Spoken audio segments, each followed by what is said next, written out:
You've likely driven past them, or perhaps passed by the crumbling estate without a second thought. A weathered house at the edge of a forgotten town, its windows dark like hollow eyes, its paint peeling like dead skin. But behind those walls, behind the quiet of the overgrown lawn, the Whitaker family lived, and suffered, in ways the world was never meant to know. Some stories are buried for good reason. Some truths are too heavy to carry, and yet, like shadows in the corner of your eye, they persist. The Whitakers were one of those truths. Generations of this family carried a darkness that wasn't just inherited, but cultivated. A horror that grew quietly in the spaces between normal life until it consumed everything they touched. To look at the house today is to see nothing, but history has left its fingerprints on the walls, in the corridors, in the very air. There's a rhythm to the quiet there, one that seems to pulse beneath the floorboards, whispering secrets of violence, despair, and secrets too grotesque for polite conversation. What happened within those walls didn't just end when the family line waned.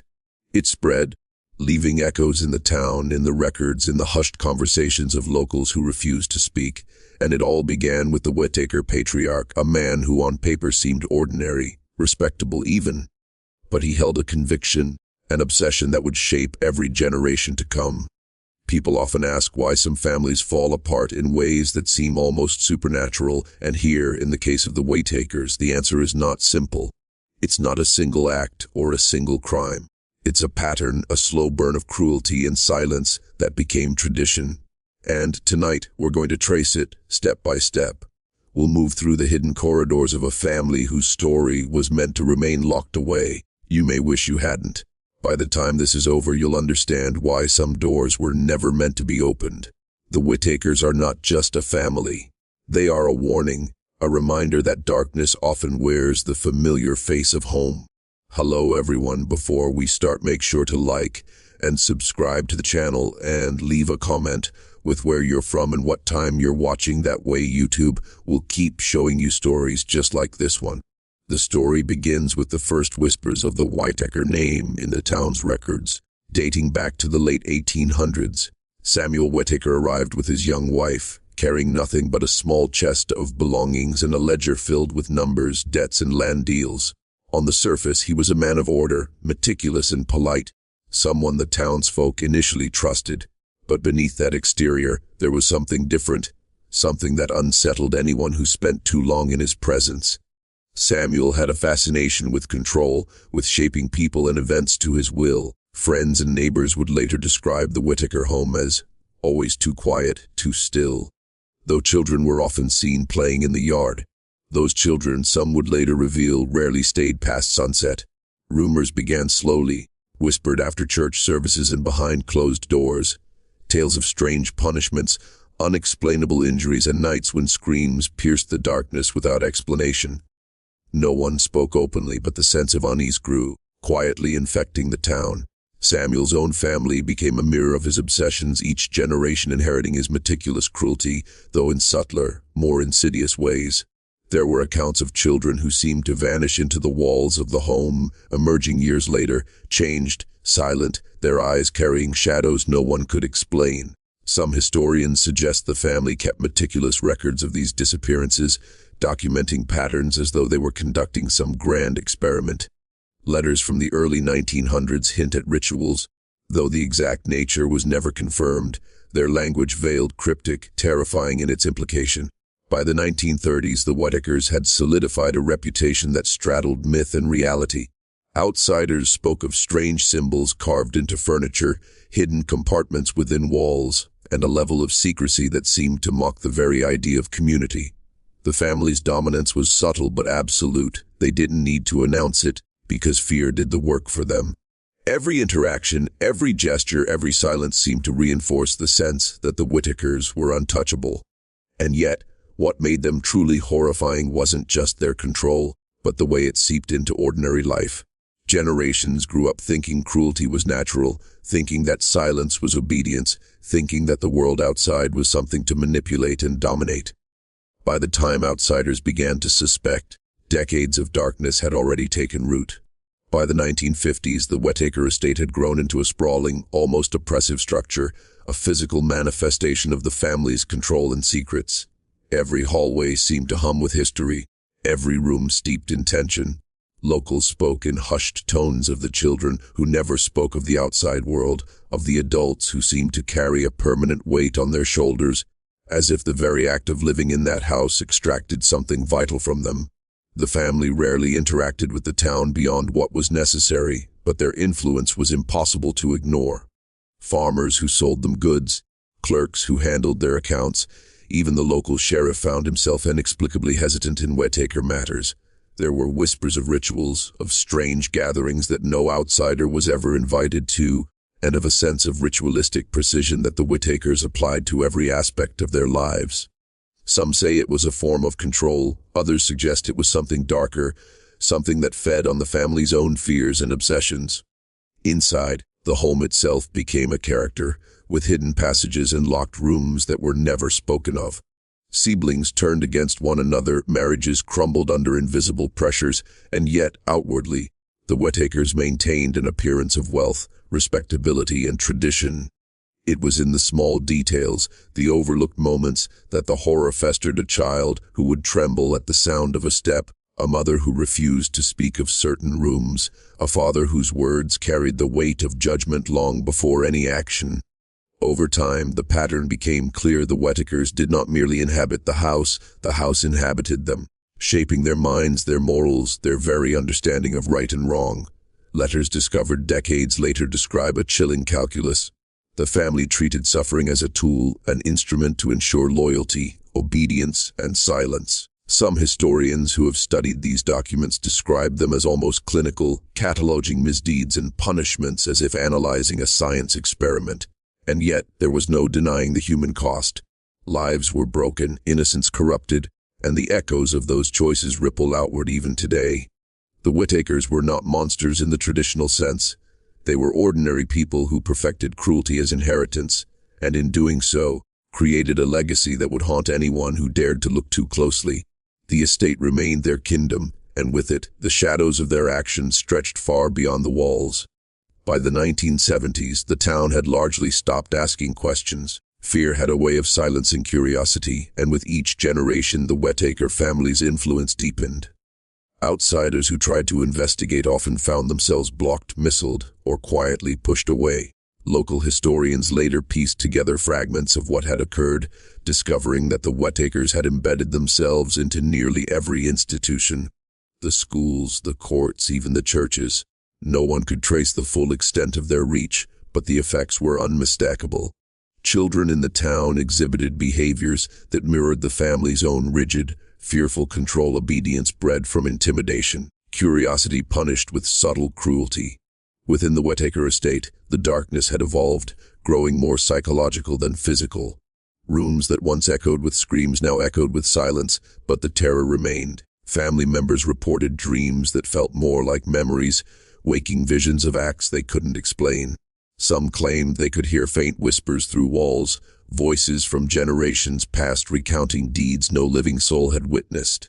Letters from the 1960s reveal a disturbing obsession with recording the family's patterns, documenting obedience, defiance, even emotional responses with meticulous detail.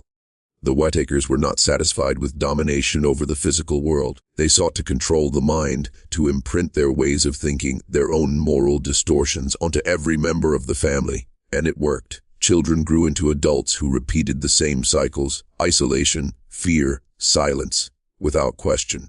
It was only decades later, through interviews and fragments of journals, that outsiders realized the breadth of what had been happening.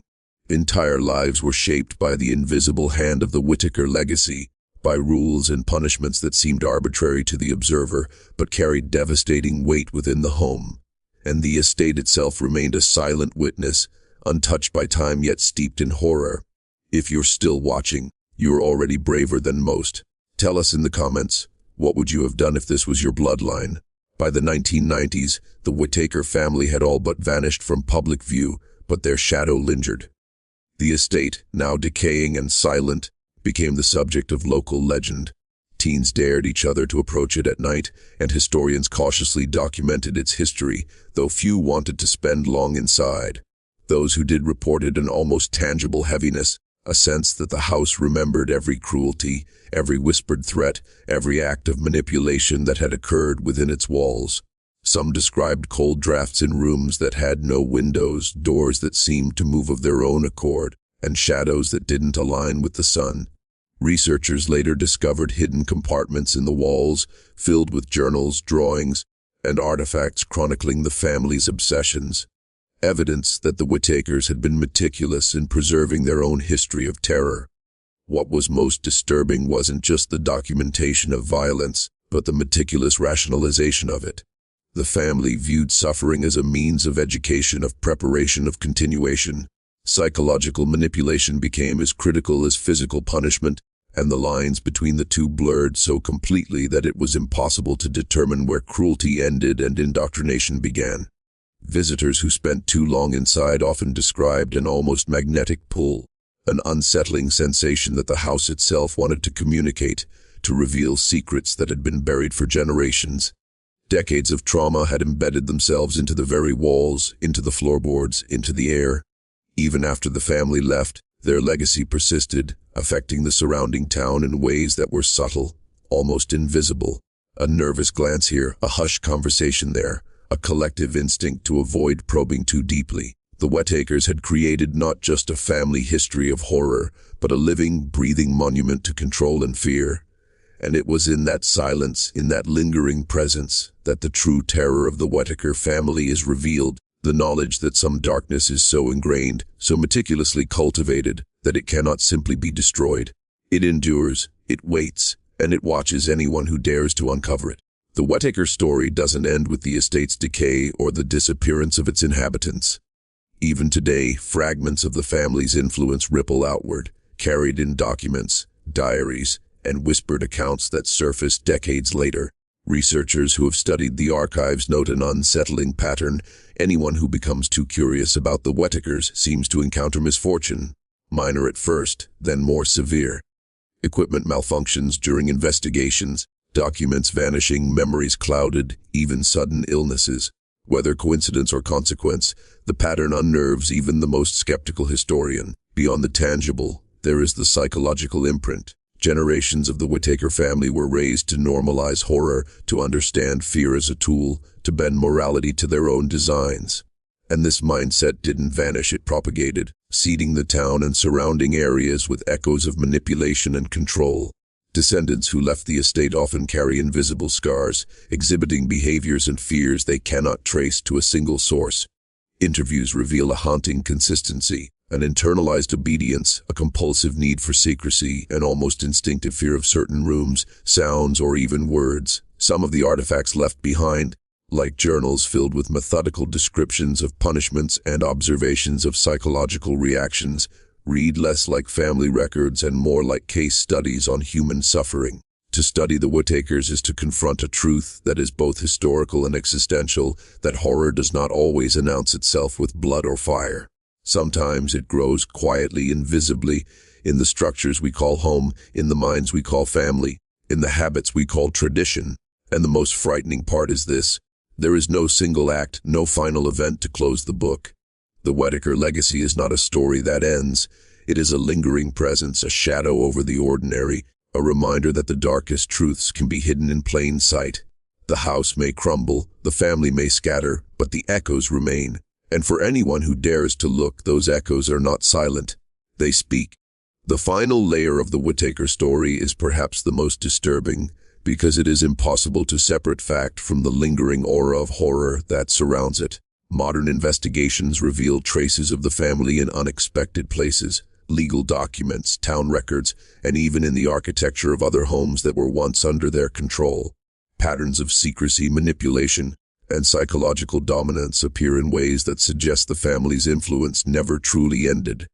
Those who attempt to piece together the full history are confronted with contradictions, gaps, and deliberate obfuscations, as if the Whitakers anticipated scrutiny and built protections against it. Scholars and amateur historians alike describe a sense of being watched, of doors creaking when no one is there, or hearing whispers in empty rooms. Descendants, scattered and often unaware of the full scope of their heritage, report recurring dreams of the house, of family members long dead, and of rituals that defy logic. And the most unsettling truth is this: the horror is not just in the events themselves, but in the normalization of them. The Whitakers taught themselves and their children that cruelty and control were not only acceptable, but necessary. The lessons endured because they were subtle, woven into daily life like a language that only the family could fully understand. Today, the house stands as a monument to that hidden horror, its walls cracked, its windows dark, yet imbued with a memory that cannot be erased. For those who study it, who try to confront the legacy of the Whitakers, there is no closure, only layers of understanding that deepen the sense of unease.